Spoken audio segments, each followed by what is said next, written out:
Well, there are so many victims now to talk about. 26 innocent lives lost. And Dan, I know you have more on that.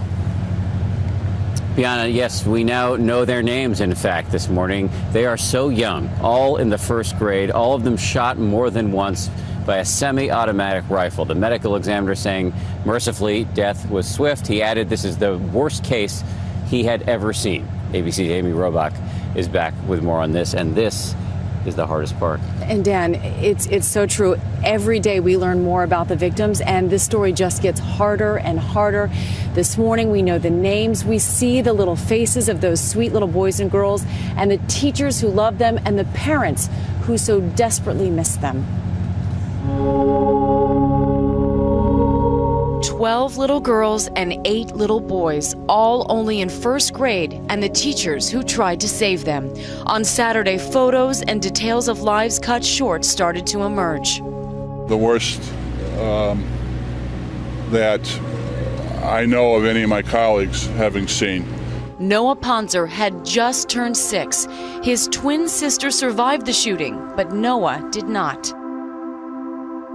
7-year-old Grace McDonald, family members telling ABC News, "Our daughter Grace was the love and light of our family. Words cannot adequately express our sense of loss."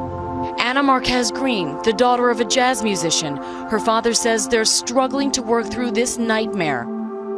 Catherine Hubbard's family said in a statement Saturday, "We ask that you continue to pray for us and the other families who have experienced loss in this tragedy." Jesse Lewis was looking forward to making gingerbread houses in school that day. He was in Victoria Soto's class. She, just 27 years old. Her family says she was shielding some of her first graders when she died. Lauren Rousseau had just started as a full-time teacher in September. She was having the best year of her life, her mother said. Mary Sherlack, the school psychologist, in a statement Saturday, her family said that Mary felt like she was doing God's work by helping children. She headed towards the shooter when the assault began.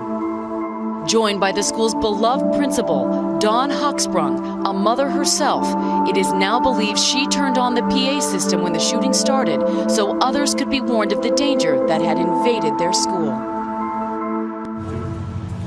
It is so difficult to find the right words after seeing how much this community has lost, but somehow, some way, the father of little Emily Parker found those words when he spoke to cameras outside of a Newtown church.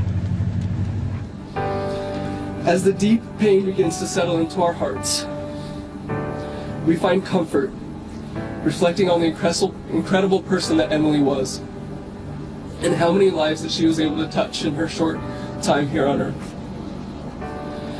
Emily was bright, creative, and very loving, as those are the gifts that were given to her by her Heavenly Father. The strength that she gave us and the example that she showed us is remarkable.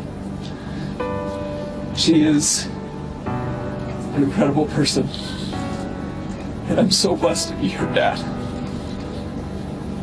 I don't know how to get through something like this.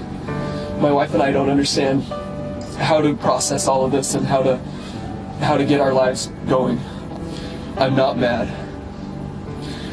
because I have to make sure that I use this event to do what I can, to do whatever I can,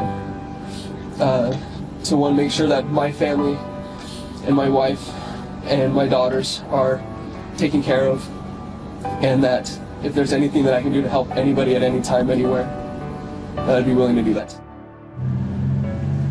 What an incredibly strong and brave and courageous man. My hat is certainly off to him as a parent. I don't think that I could do that.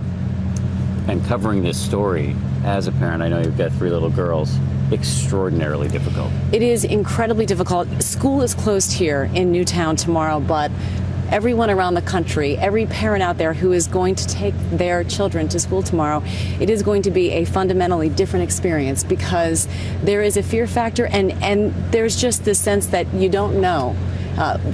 That elementary school isn't sacred anymore. It isn't a safe place anymore that we once thought it would be. And I think a lot of parents are going to hug their kids a lot more tightly tomorrow and tell them they love them before they send them off. Indeed. And taking things not so much for granted anymore. Absolutely. I know later in the broadcast you're going to be back with more about how to talk to children about this. It's a big struggle. Amy, excellent reporting. Thank you you very much. Appreciate it.